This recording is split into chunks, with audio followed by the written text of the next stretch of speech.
What's going on, great people? Terrence the Therapist here. Thank you all for tapping in. Don't forget to like, share, and subscribe to the channel so you know when these videos are about to drop.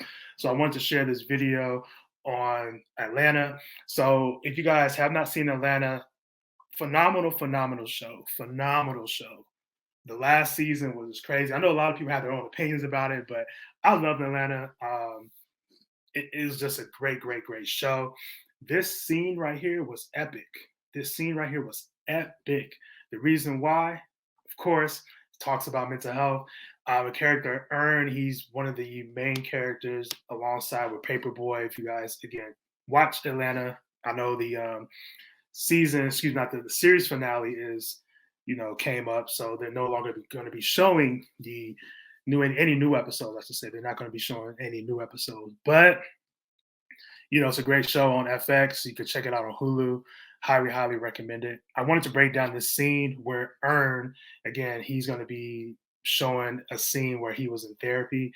I just thought it was very powerful. Going to break down what he's talking about, some things he's dealing with, and also to see, in the comments what you guys think about this scene as well, too. All right. So let's get into it. You've alluded to it, but what exactly happened to you at Princeton? Me and this girl named Sasha, we were new RAs in the same building, right? And we got close really fast. And I felt like I could be honest with her, right? We're new friends, but good friends. Anyway, I get this job interview and I'm really excited about it. I call my parents, I get a little money from them and I scrounge up a little money. I buy a suit because I need to look presentable. Gotta look fly. I go buy the suit, then I go to the computer lab. What did you get? What kind of suit? Navy blue slacks and blazer with. I think it's funny. Just pause real quick. I just thought it was funny that the therapist asked what kind of suit, because sometimes you're like, why is therapist asking what kind of suit? But it, sometimes it might make a difference in what the event you was going to, what was going on, and what was you actually preparing for, right? Because there's a difference between tux and a suit. You know what I mean? Like what kind of suit was it? Navy blue, that kind of shows off a different vibe. Was it all black and white? Was it a little bit more formal? Sometimes you're like, oh, why my therapist asking you, like, what does it matter? It does matter because, the perception of yourself is, okay, what was you wearing? Like what was the event? What was the occasion? How did you feel about yourself, right?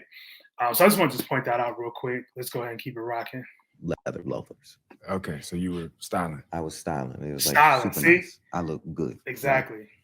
So exactly. That's why I'm at the computer lab and my crush comes in and she asked me if I want to go to this party in Philly with her. She wants me to go. And I'm like, cool. Sasha is a couple of stalls down. She hears this and offers to take my suit, stash it in her room, and I can just go straight from there. I'm like, cool, thank you. I go to the party.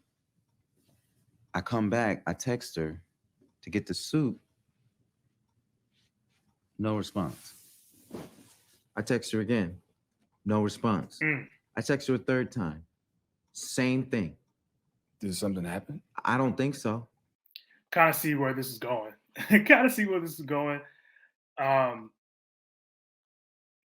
All right, let's just keep it rocking. I don't want to spoil it because I've seen it before, but let me stop. I'm gonna let it was you like rock she was ducking me.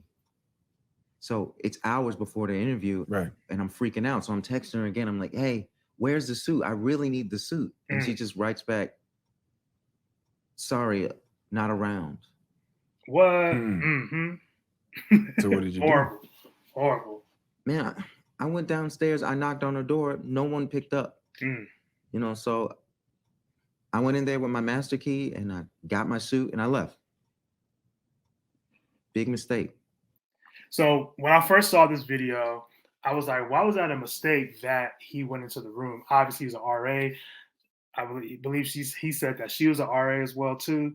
So why was it an issue that he just went in the room and got the suit, right? Why is that an issue? They're cool, they're close. She wasn't around. Just go ahead and get the suit. What's the issue?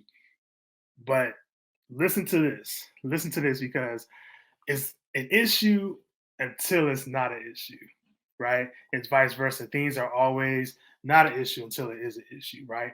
Didn't seem like a big deal, but obviously hindsight's 2020. He recognizes that was a mistake. Let's tap in. She was like furious. Like she told the dean, and it became like a real thing. So she told the dean.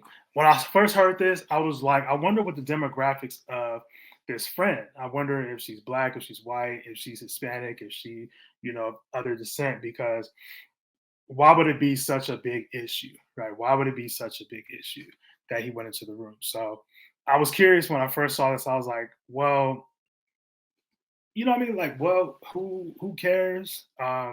If she wasn't home and she agreed to actually help him and she actually didn't, then yeah, of course. Why would that be an issue? Why would that be an issue? But then I started thinking, like, what's the demographics of this so-called friend? What's the demographics of it, right? So let's just keep rocking and see what else he's saying in this session. He's coming back saying like, "Oh, this is a suspension," and then it turns into expulsion. So I'm guessing Sasha wasn't black. No, Woo! of course not. Yeah. Bam!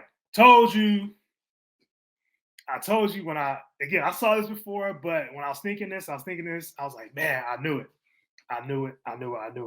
Now, mind you, he's at a PWI. If you don't know what a PWI is, it is a predominantly white institution. And if because most colleges are PWIs. Most colleges are PWIs. But Princeton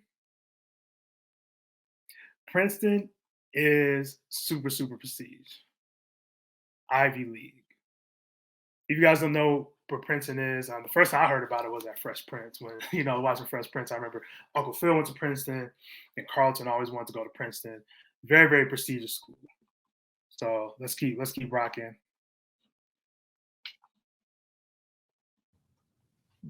They started using rapist language for what I did. Rapist language? Intruder, personal assault, attack on privacy. I was scared. I apologized, but it was like no one was listening. It's like no one cared. I'll say this much. When we talk about culture, rape culture, obviously sexual assault is super, super, super important to acknowledge and recognize and shouldn't be minimized at all, right? Should not be minimized at all. But I always feel like there's always this cry when Black men, we put ourselves in these positions and all of a sudden it's an issue, or like, we have these languages of rape, or like this, we've sexually assaulted somebody when we may have not actually done that. Right. And again, I'm not saying and protecting people who actually did, like, again, like, even R. Kelly, I don't protect that man for what he done or what he's done in the past. I don't, condone any rape, sex, whatever, sexual assault, however you want to frame it. I don't condone that. But when you have a white person saying that, a white woman saying that she raped, a Black man's raped them, then all of a sudden you are going to think, like, okay, the Black man is guilty. We saw this historically with Emmett Till, and we've seen what happened with that. We've also had different scenarios, even in modern time.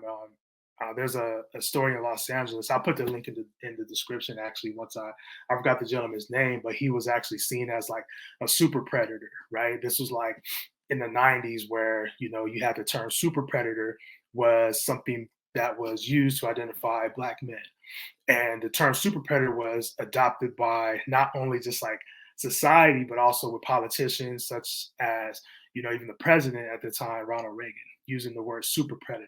Super predator was identified as this Black person that either raped or like going to take your family, take your wife, was on drugs, just out of control, out of control. So the word super predator at the time referred to Black men, and it didn't even have to be anybody that did drugs. It could have been somebody that looked like myself, like you. Again, I always tell you guys, I know on camera you can't really see, but I am 6'3", 315 pounds. You feel me? So like somebody like myself coming up to in a grocery store, somebody, a white woman, could say, "Hey, this man did X, Y, and Z." You know, who's gonna who am I going to say that I didn't do it? You know what I mean? Like, who's gonna believe me when I say I didn't do it? You know what I mean? So um, I understand where Ernest's coming from, especially in this session. It's like, yeah, that's a major issue. That's a huge, huge issue, and that's something we don't recognize and we don't identify how powerful those words can be when we say, you know, a black man is raping or sexually assaulting me when they're not. You know what I mean? And all everything that's implied. Again, like I said before, I don't condone sexual assault. I don't condone rape culture at all. But I do feel like in some instances there are instances where men are not actually predators, or you know they're rapists or they've sexually assaulted somebody, but that's used as a weapon against black men to get them convicted or get them in trouble. Let's keep rocking with the video. See what else is going on here. What do you think the perception was? That this big black gorilla came into this white girl's room and just destroyed shit. I don't know. Yep. You know, as an RA, they make you feel like you have some sort of agency, but then you turn around and then all of a sudden you're OJ. It's like, why give me the master key if you didn't trust me to use it? How did that make you feel? Angry. Yeah. Everybody on campus is talking about me. I'm like one of 12 black kids. You know, I already felt alone. What else did you feel? Hurt, I guess. Why? Because we're supposed to be friends. We're supposed to be friends. She never even asked why I did what I did. You trusted Sasha. Yeah. Man, you know a song popped in my head, and it's not even funny. The Toy Story song, "You Got a Friend in Me." You thought you had a friend, did not have a friend. And this is, you know, the sorry part, especially when you are a minority. He said he's like one out, you know, I know he's using number 1 out of 12 black people on campus. You know what I mean? It's like, okay, within these people, I have to make friends. I have to, like, you know, be a certain way, act a certain way, make friends. But at the end of the day, you know, even with this scenario here, it's tough to even I guess like process, because even as I'm talking about, thinking about instances that I've ran into as well too, just in my personal experience. But it's hard to really say like, okay, I gotta not be cool with these people because the majority of the campus is white. You know, the majority of campus, the people don't look like you, so you have to, you know, you have to be cool. You have to make friends. You can't be like an outcast. You know, so most definitely feel where Aaron's coming from there.